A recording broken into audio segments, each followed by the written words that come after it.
안녕하세요. 10억 주식입니다.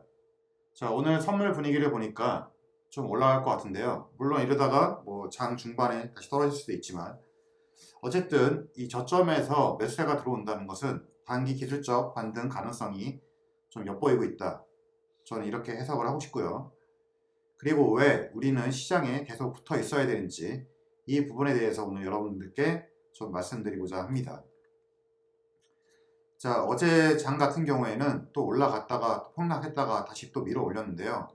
자, 제가 볼 때는 자, 이렇게 혼선인 상황이 나타나는 것은 자, 어느 정도 많이 떨어졌기 때문에 저점 매수가 들어오고 있다. 저는 개인적으로 이렇게 좀 해석을 하고 싶고요. 그러나 지금 애플, 마이크로소프트 이런 게 좀 많이 떨어지고 있죠. 즉, 빅테크로 인해서 마지막 조정이 이루어지고 있다. 저는 이런 과정으로 좀 보고 있습니다. 왜냐하면 그동안 애플하고 마소는 거의 조정을 받지 않았기 때문이죠. 즉, 얘네까지 조정을 받는다는 것은 조정의 마무리라고 볼 수 있는데요. 자, 일단 피어앤그리드 인덱스 자체가 자, 극한의 두려움으로 가 있는 상태입니다. 그렇기 때문에 지금 시점에서는 적극적으로 분할 매수에 우리가 참여해야 될 시기다. 모두가 두려워할 시기에 우리는 매수를 해야 되고 모두가 즐거워할 시기에 우리는 주식을 팔아야 됩니다. 이것은 진리입니다. 자, 만약에 제가 기관이라면 이렇게 생각할 것 같습니다. 야, 이거 생각해보니까 너무 뺀 거 아니야? 싼 거 같은데. 야, 개미도 한번 턴 거 같은데 좀 매수해볼까? 약간 이런 느낌이라고 볼 수 있습니다. 그런데 이제 시장이 급반등하기 위해서는 뭔가 강력한 호재가 필요한데 그런 게 지금 없는 겁니다. 그래서 민기적 거리고 있다. 그러니까 대량으로 자금이 확 들어와야 되는데 지금 그러지 못하고 있는 상황이다 라고 보시면 될 것 같습니다. 자, 제가 이렇게 생각하는 이유는 뭐냐면 그 금리 인상 그 다음에 이런 그 매크로 환경에서 가장 큰 타격을 받은 종목이 바로 소형 기술주들이고 러셀 2000이거든요. 이쪽 종목에서 약간의 그 반등 시그널이 나오고 있기 때문입니다. 자, 이 러셀 2000을 보시면 작년부터 엄청나게 조정을 받고 있습니다.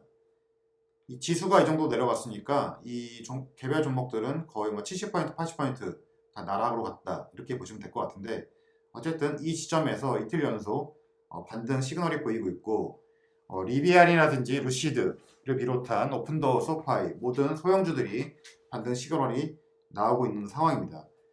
자, 그렇다면 어떻게 볼 수 있냐? 이제 금리 인상 시기에서 가장 많이 타격을 받고 가장 먼저 타격을 받은 그런 종목은 소형주입니다. 소형 기술주. 그 다음에 이제 반도체가 타격을 받았죠. 그 다음에 마지막으로 이제 빅테크 종목들이 조정을 받고 있는 중입니다.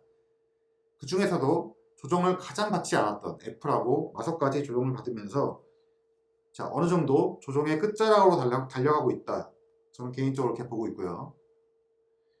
자, 아무리 큰 약세장에서도 반등은 있습니다. 왜냐하면 좀 가격이 많이 싸졌다 싶으면 다시 저가 매수세가 들어오기 때문에 반등세가 있을 수 있다. 이렇게 보시면 될 것 같고 물론 100%는 아닙니다.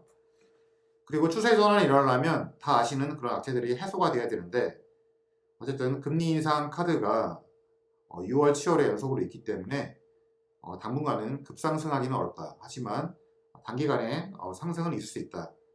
자, 이렇게 보시면 될 것 같습니다.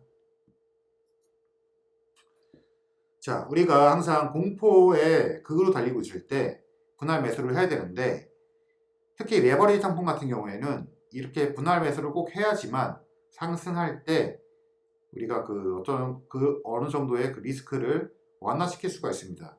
자, 왜냐하면 레버리지 상품은 떨어질 때 많이 떨어지기 때문에 똑같은 지수로 올라간다고 해서 그 원래 가격을 회복하기가 쉽지가 않습니다. 그래서 떨어졌을 때 끊임없이 분할 매수를 함으로써 똑같은 퍼센트가 올라갔을 때 자기의 평단도 낮출 수가 있고 수익률을 유지시킬 수가 있는 겁니다. 그래서 레버리지는 무조건 이 분할 매수가 굉장히 중요한 겁니다. 자, 그보다 더 중요한 것은 우리가 시장에 항상 붙어 있어야 되는 이유가 있습니다. 어떤 분들은 항상 이런 얘기를 합니다. 자, 자기가 시장을 예측해가지고 여기서 좀 팔고 그런 다음에 더 떨어지면 더 살까? 자, 이런 식으로 접근하시는 분들이 굉장히 많은데 그런 예측이 맞을 수도 있고 틀릴 수도 있잖아요. 그런데 그런 게 한두 번만 어긋나 버리면 완전히 이 패턴이 어그러집니다. 왜냐? 나는 이제 많이 떨어져가지고 더 손해보기 싫어가지고 팔고 떨어지면 더 살라고 했는데 그 순간에 급상승을 해버리게 되면 그때 추매를 할 수 있을까요? 자, 그렇게 추매를 할 수 있는 그런 멘탈을 가진 사람은 별로 없을 겁니다.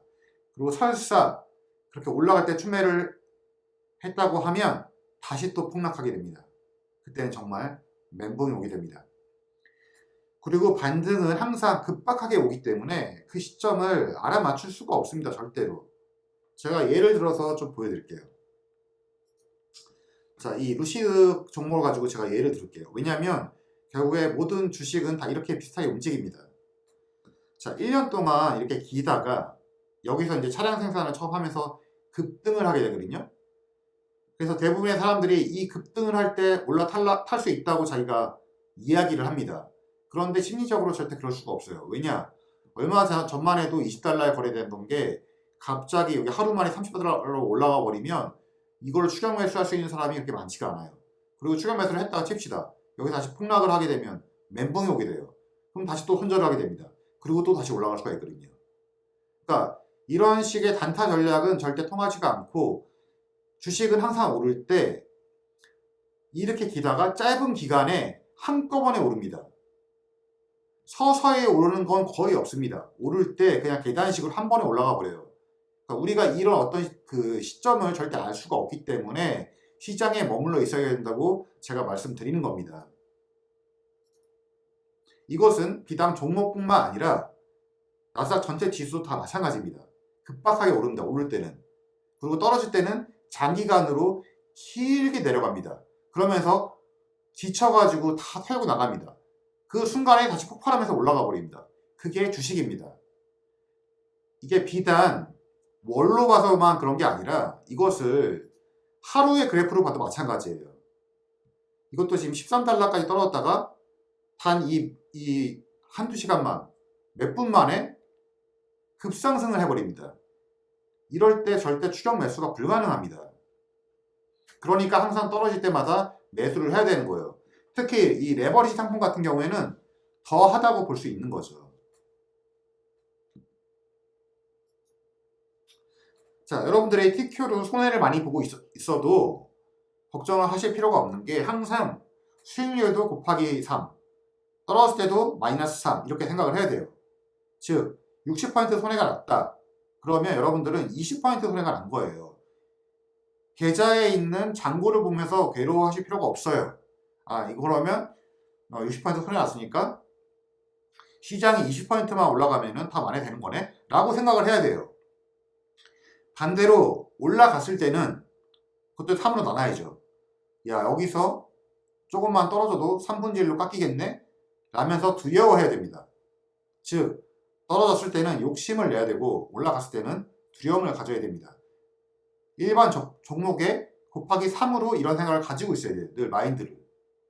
이것이 제가 늘 말씀드리는 TQ 투자의 핵심이고 파도타기 매매 기법입니다.